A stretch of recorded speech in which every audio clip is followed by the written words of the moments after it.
So greetings, friends. My name is Eli Sachs. I'm the director of the Jewish Publication Society, and I'm here today with Rabbi Marla Feldman, the executive director emerita of the Women of Reform Judaism, and the author of the wonderful new JPS book, Biblical Women Speak, Hearing Their Voices Through New and Ancient Midrash. For those of you who haven't yet read it, it's really a virtuosic work that blends biblical interpretation with literary imagination. It kind of asks a profound question. What were biblical women thinking and doing when the men around them received all the attention and glory? And it answers this question kind of not just by exploring traditional Jewish sources, but also by retelling the stories of these women in their own voices, and by doing so in a manner that speaks directly to contemporary readers. So Rabbi Feldman, thank you so much for taking the time to speak and think together today with us. Thank you. It's wonderful to be with you today. Excellent. So we can dive right in now. So on the back cover of Biblical Women Speak, we read that your book employs midrash to discover 10 biblical women's stories from a female point of view and provide insights beyond how ancient male scholars viewed them. What does that mean? Can you define midrash for us? And can you say more about how you use midrash to discover biblical women's stories from a female point of view? Sure. The word midrash comes from the root letters to search out, and it refers to a type of ancient literature, which is still in modern development today, that develops over time as scholars probe the biblical text for clues to get a deeper understanding of the text, to discover new meanings, to develop new interpretations in order to make those ancient texts relevant for changing times and circumstances. And that's been done historically since the moment the biblical stories were found in written form. Through this midrashic process, we consider questions that arise from the text, and we fill in gaps of the biblical narratives. But we do, when we answer those questions, we input our own insights and our own experiences.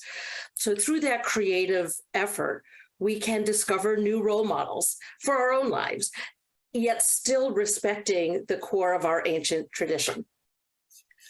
That said, throughout most of our history, it was only men who engaged in this process and in the study of biblical texts in this particular way.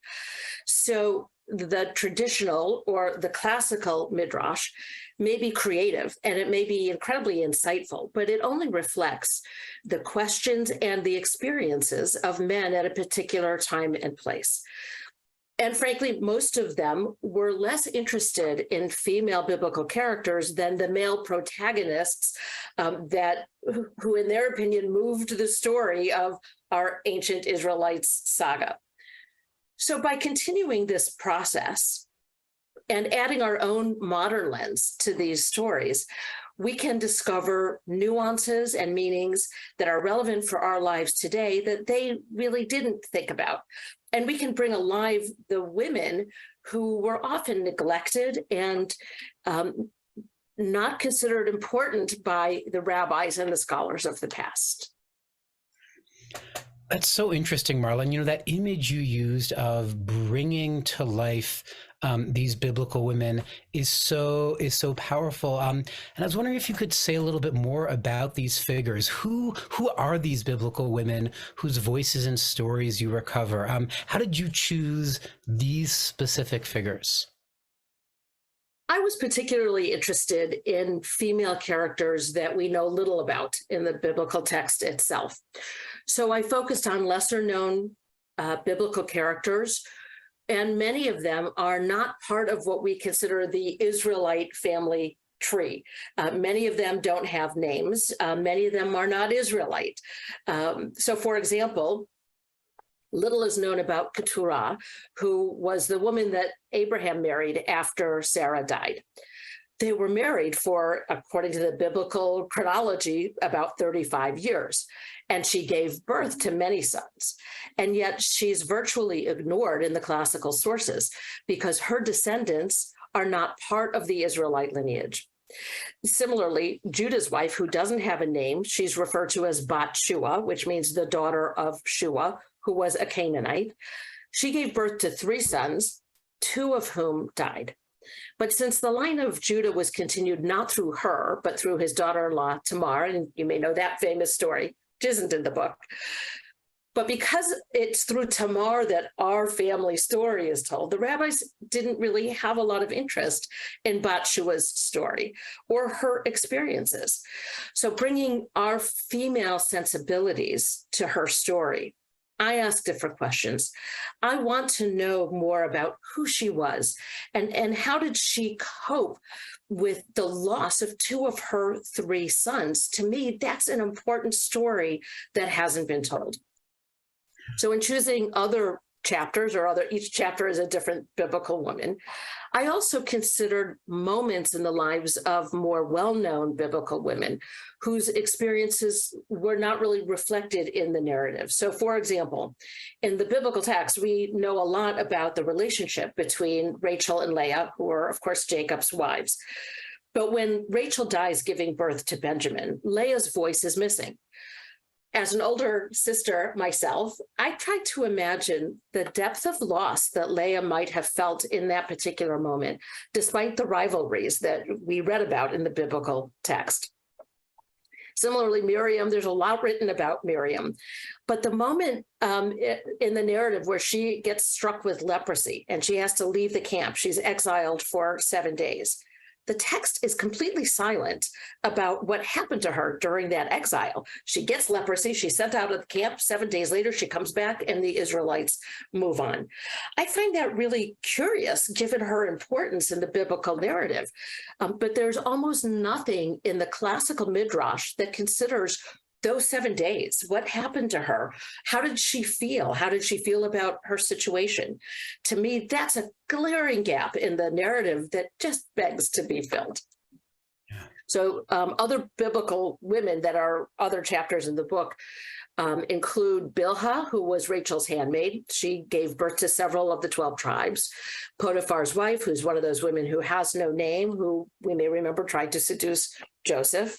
The midwives who do have names, Shiphrah and Puah, who saved the Israelite children despite Pharaoh's decree, and Pharaoh's daughter. But in my case, I really focus not just on Pharaoh's daughter, but her servant, who does make an appearance in the text, neither of whom have a name. Surprisingly named is a woman named Shalomit Bat Dibri. She's the only woman named in the entire book of Leviticus. And yet all we know about her in the biblical text is that she had a son who was half Israelite, half Egyptian. And the story is really about him. He was the famous blasphemer who was stoned to death in the wilderness. I want to know her story. Her name is mentioned, but it's the story about her son, and I want to know about her. So finally, the last chapter is about one of Tzlafachad's daughters. So we talk a lot about the 7 daughters of the 5 daughters of Tzlafachad, who petitioned to inherit land because their father had no sons.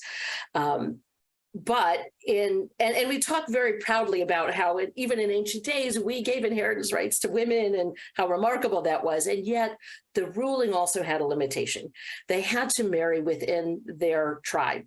So in looking at Noah, who is one of the daughters of Tzlafachad, I wanted to explore what that ruling might have meant, what it meant for them to go to the tent of meeting and to petition for their rights, and then to have some of their rights taken away in exchange for what they got. So that story explores what might have been in her life.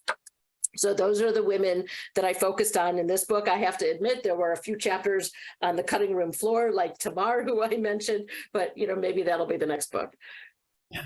It's such a strikingly diverse set of figures whom you just mentioned, Israelite and non-Israelite, named and unnamed, well-known and obscure. I'm wondering, is there a particular kind of woman, a biblical figure in your book whose voice and story you find to be especially powerful, to kind of resonate with kind of particularly strongly with you? It's kind of like asking someone who their favorite child is, because I connect so deeply with these women and their stories, and that's part of the power of writing in the first person, channeling them. But if I had to choose, I might say Amat Bat Ra, who I mentioned earlier as Pharaoh's daughter's servant, who she's barely a footnote in the text. I think one of the reasons I like her is because she's almost entirely made up and a figment of my imagination, because there's nothing really about her in the text. And yet, when I read that story, and even through midrash from the Middle Ages and elsewhere, where the rabbis did mention who she was in her role, I feel her presence in the story. The character, as at least I've imagined her, is innocent, quiet, and yet she has a wisdom about her and compassion, which is powerful and allows her to change people's hearts and move the story along. There are other, I love them all, as I said. I also am an activist. I think people who know me know I've been a social justice activist most of my career. And so Shifra and Puah's story is, of course, one that I gravitate to, and thinking about how their integrity and their personal ethical code was so strong that they were able to defeat Pharaoh, who, of course, was the greatest power on earth at the time. I mentioned Bilhah, who is a pretty well-known character. She's one of the handmaids. But one of the fun things I had in writing the midrash was finding the point in the text to enter the text. Where and how, what moment does what I write take place? So with Bilhah, of course, there's, the story of the birth of the 12 tribes. There's a little incident that happens with Reuben, and a little curious what happened there. But in the midrash, in the medieval midrash, there's another part of the biblical text in the Joseph narrative, where Joseph's brothers have come to Egypt, and they're worried once Jacob dies that he will turn on them. And so they send a messenger to speak on their behalf. So in the midrash, Bilhah is that messenger. So when I saw that in the midrash, it was kind of a light bulb going off, and I thought, what an interesting way to think about it. If Bilhah was in fact the one who they sent as their emissary to Joseph, what is it that she would have said to him in that message? So through that writing, that midrash, I allow her to speak about her life journey, about all those other incidents in her life, but in the context of sending a message to Joseph. And it's a message about forgiveness and understanding. It's a message through which she finds forgiveness for herself and encourages Joseph to forgive himself and his brothers. And that message of forgiveness and understanding, we all need that. So I think if I had to pick, again, it's hard to choose, but those are some of the ones that I really felt strongly about. So you're one of the things that's so clear in this conversation, Marla, is your passion for these figures and their stories, for the way in which these are, not just sort of people from the past about whom you're reading, but really almost kind of living, breathing friends and companions of yours. And this is really one of I think the kind of recurring features of the book. This book is not an esoteric, purely academic exercise, right? On the contrary, as you've just done, you really insist that the narratives and interpretations that you share are relevant for us today. And in fact, on the very back of the book, we read that Biblical Women Speak will challenge conventional wisdom and explore the Bible through the lens of our own lives. Why do these voices matter so much? Why do we need the voices and stories of biblical women today? Well, simply said, if we don't look at them, then we're only looking at half of our history and half of our possible role models. So that's kind of an obvious answer. We read the Bible and reread the Bible. It's our sacred texts, our sacred scriptures. And these stories, the whole midrashic process has allowed our biblical narrative to spark imagination, throughout our history. And there are so many aspects of our stories that we have yet to explore. And there's so much we can learn from these women. But in order to hear them, in order to hear their voices, we need to be creative and we need to use our imaginations, which I've tried to do in the book. But I think we also need to be a little brave. We need to be brave enough to put ourselves into their shoes or their sandals, as the case may be.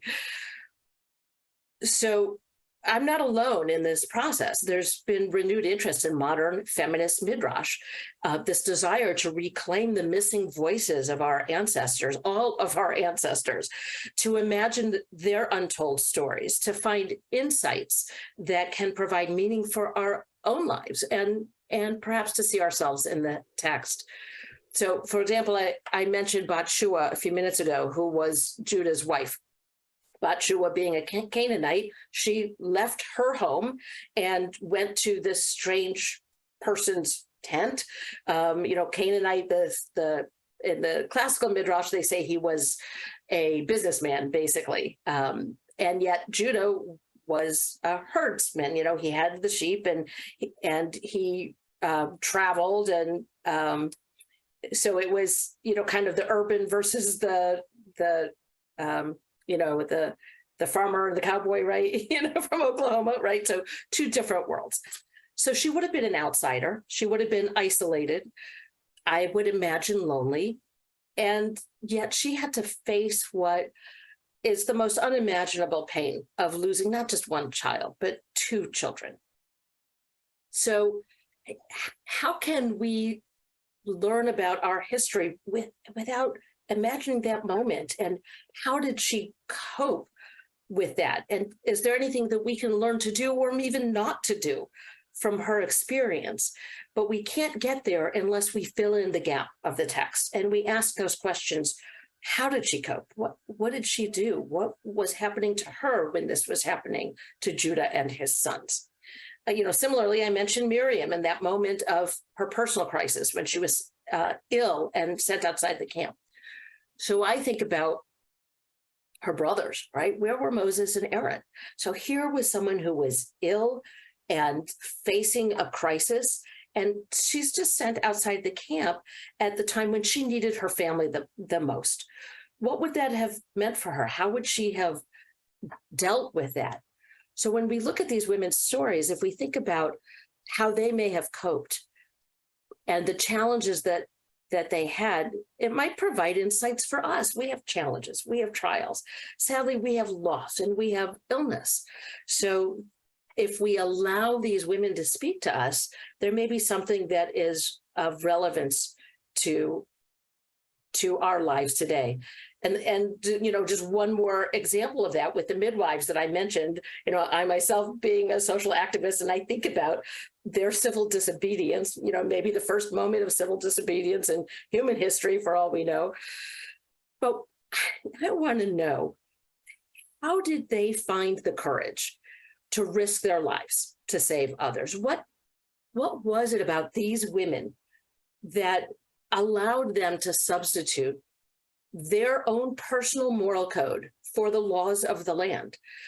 And what can we learn about civil disobedience? How can we let their story inspire us today when we face so many moral dilemmas that we face in our own lives?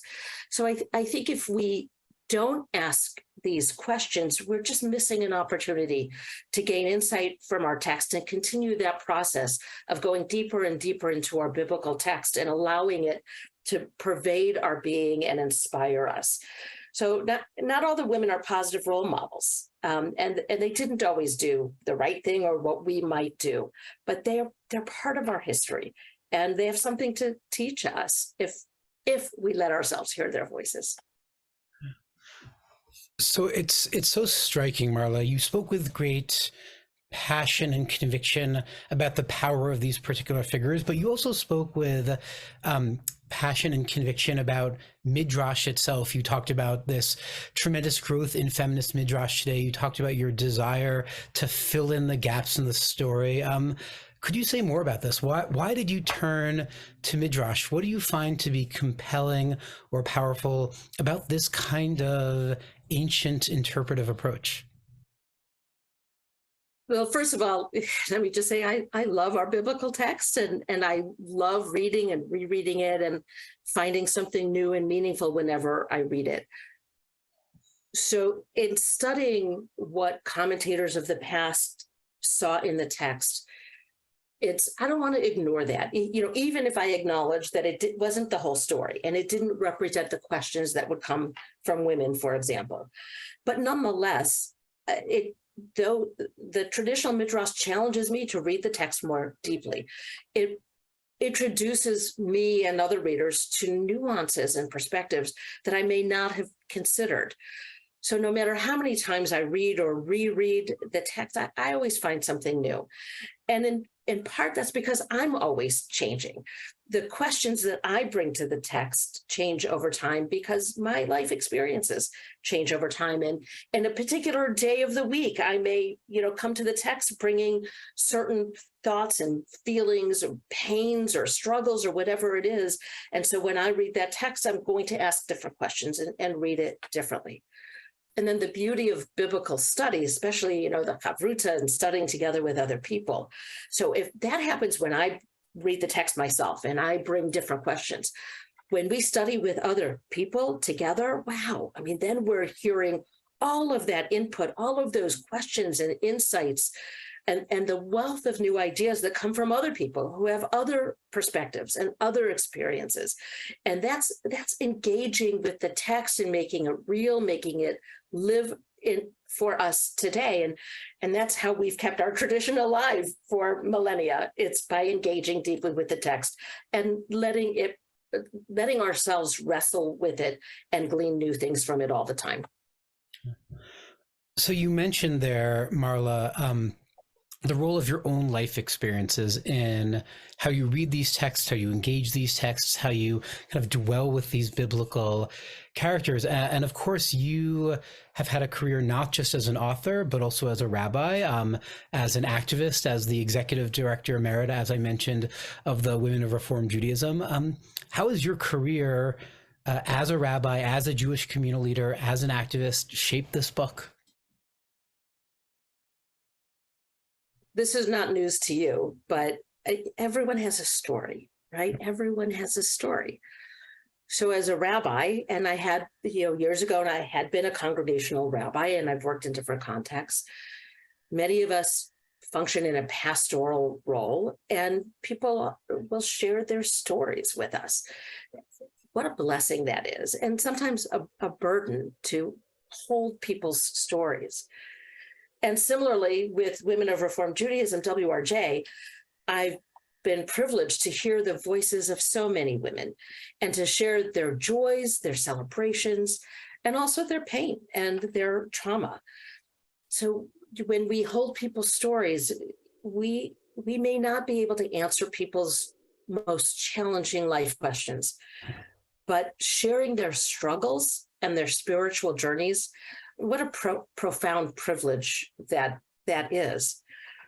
So, and in thinking about people's stories, I know that there's always a story beneath the narrative.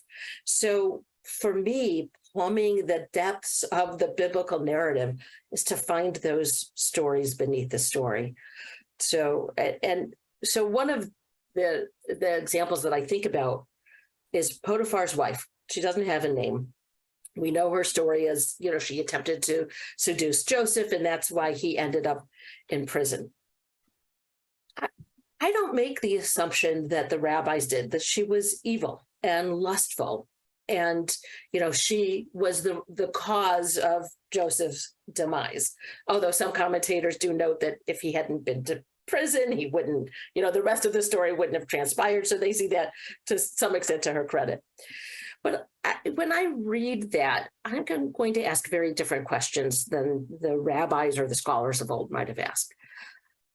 I think about that story, and if you look at the midrash, you hear all sorts of information about Potiphar and who he was, and he was a minister of high standing, and might have been a chef or a cook, might have been in charge of the prison, which is the choice that I made in looking at and creating the midrash.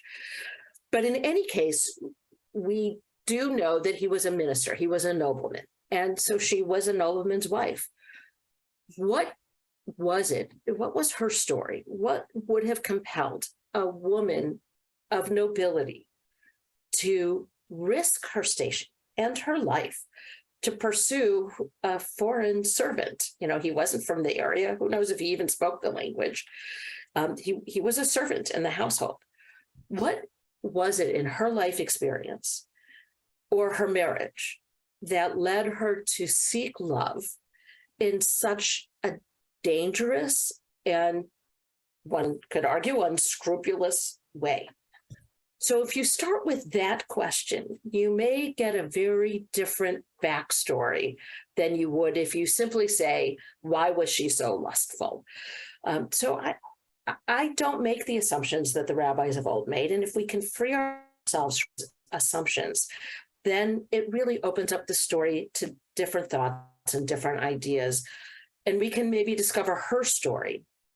And by retelling her story from her perspective, at least the way I've retold her story, I find her to be a woman who is worthy of pity rather than loathing. The same could be just one other example that's really similar is Shlomit Bat Dibri, who I mentioned, who's that woman who's mentioned in the book of Leviticus. So all we know about her is that she had this half Israelite, half Egyptian son, and he was the blasphemer. That's really all we know about her. So if you focus on the son, and you ask, how could she raise such a son? You're going to get a very different backstory than if you ask the question I asked, which is, wow, how did this former slave Israelite who escaped Egypt end up having a son who was half Egyptian, half Israelite? The rabbis wrestled with that too. You know, was it rape? Was it love? Who was the father? So when you start to explore those questions, those other questions, you focus on her as a mother, you'll get a very different backstory. You know, what is beneath the narrative? I want to find out what happened before, what led to their circumstances that led to that horrible outcome of him being stoned to death. By hearing these women's voices, sharing their experiences, freeing ourselves from the assumptions that the rabbis, scholars of the past made, and allowing our own experiences to influence how we read them, I think that we can find that there's elements of their story that are possibly not unlike our own. You know, it's so notable, Marla. You really situate these stories and these biblical episodes in the context of the lives of particular individuals, particular communities, particular societies. And, you know, to sort of bring that to the present, so I wonder if you could say a little bit more about how individuals can use your book in their communities. How can congregations and organizations and institutions and different sorts of groups use your book and ensure that biblical women continue to speak to us today? I think there's something in the book for everyone. You know, certainly there are different sections in the book that I think will appeal to different people reading the book in different ways. Someone who just wants to explore modern midrash and hear a different version of women's stories can just read the story part. But the sections on the text are written for lay people, but also for rabbis, educators, and others who may be using these texts to teach about midrash or to do text study. So I'm hoping that people will use it as a basis for text study, you know, whether that's a weekly Parshat HaShavua course, weekly, you know, studying the Torah portion, or a course on midrash and what midrash is, or a course on women in the Bible. I think there are a lot of different ways that the book could be used by educators to use the information in the book to share some of this, you know, what is midrash? How does it work?